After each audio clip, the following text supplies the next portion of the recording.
Let me ask you a question. Would you rather lose your reputation or your happiness? I will give you 5 seconds to think about it, and I hope you choose wisely.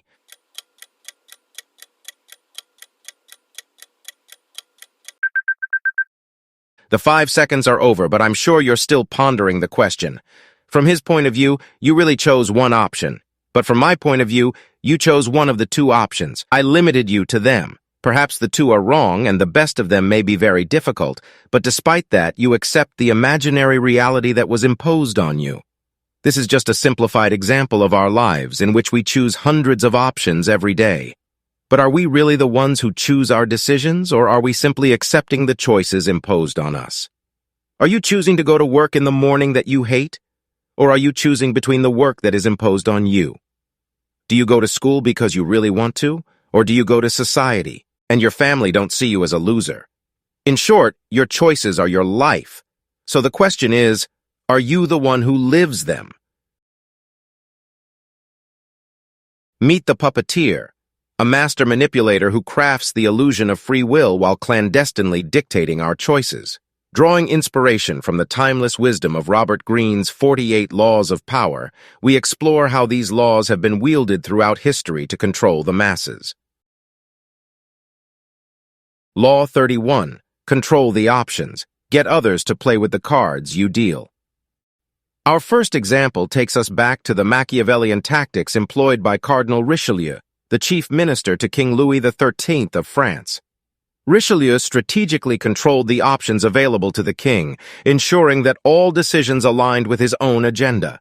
By influencing the information that reached the king's ears, he limited alternative perspectives, making the monarch reliant on his counsel alone. In this way, Richelieu skillfully pulled the strings behind the scenes, manipulating the course of the kingdom without the public's knowledge. Play to people's fantasies. Moving forward in history, we encounter the brilliant orator Adolf Hitler, who utilized the power of fantasies to control the masses. Hitler masterfully tapped into the collective desires and fears of the German people, painting a vivid image of a glorious Aryan empire and blaming others for their misfortunes. Through propaganda, he mesmerized the populace, making them believe in a utopian dream while subtly stifling any opposition. In this way, Hitler orchestrated a spellbinding dance of illusions, effectively controlling the hearts and minds of millions. So much depends on reputation. Guard it with your life. Fast forward to the age of modern media, and we encounter politicians and celebrities who meticulously craft and protect their reputations. They employ public relations experts and image consultants to shape public perception and ensure that their actions align with the desired narrative. The maintenance of a positive reputation serves as a shield against criticism and a tool for rallying support. The puppeteers behind the scenes manipulate the narrative, keeping their image pristine while hiding any controversial truths. Law 31. Control the options. Get others to play with the cards you deal in the digital age. Tech giants like Facebook and Google control the options available to us online. Algorithms tailor our content to keep us engaged and retain our attention on their platforms. By selectively presenting information that aligns with our existing beliefs and interests, they create echo chambers, limiting exposure to alternative viewpoints. In doing so, they subtly influence our perspectives and choices, effectively controlling the flow of information and guiding our decisions without our conscious awareness. Crush your enemy totally. In the realm of business, corporate giants have employed aggressive tactics to eliminate competition. History is filled with examples of powerful companies engaging in cutthroat practices to maintain their dominance. They acquire potential rivals, undercut prices, and create barriers to entry, stifling any challenge to their supremacy. In this way, they consolidate power and control over entire industries, leaving consumers with limited choices. Exploit the envy and dissatisfaction of others. In ancient times, emperors and monarchs manipulated the emotions of their subjects to maintain control. By accentuating their wealth and extravagance, they stirred envy and desire in the hearts of the masses. This envy, coupled with the fear of losing what little they had, kept the people obedient and subservient. The puppeteers capitalized on human weakness, feeding off the discontent they themselves had instigated. Seem larger than life.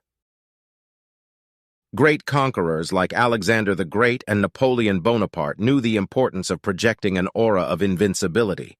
They carefully crafted their public image to appear larger than life, inspiring awe and admiration among their followers. Their overwhelming presence made it seem futile for anyone to challenge their authority. The puppeteers of the time skillfully perpetuated this image, orchestrating grand spectacles and epic narratives that solidified the conquerors' positions of power. But throughout history, people have risen above the puppeteers' influence, seeking to break free from the chains of control. Movements for transparency, truth, and individual autonomy have shaken the foundations of power, proving that collective awareness and action can dismantle the mechanisms of manipulation. The key lies in understanding these laws of power, recognizing their application in our lives, and empowering ourselves with knowledge. By being mindful of the puppeteers' tactics, we can break free from their influence and chart our own destinies. I want to ask you a question about your life. Are you the one living it, or is someone else making decisions for you? We have reached a time where agendas are being imposed on us more than anything else. Nowadays, people prefer their nation over their religion, and they question religion in favor of science. We live in an era where the mobile phone has become more valuable and important than its owner, and the phone controls its owner instead of the other way around. We are in a time where ignorance prevails, and many people insist on remaining ignorant. They proudly use titles like doctor next to their names, even though they lack true knowledge. We are in an era where education is not about producing useful and understanding individuals, but rather about measuring how well one can memorize information presented to them.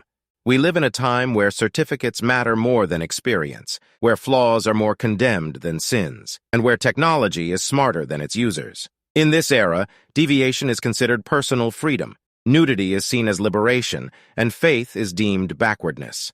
In this time, we judge people based on the car they drive, the house they own, and the clothes they wear.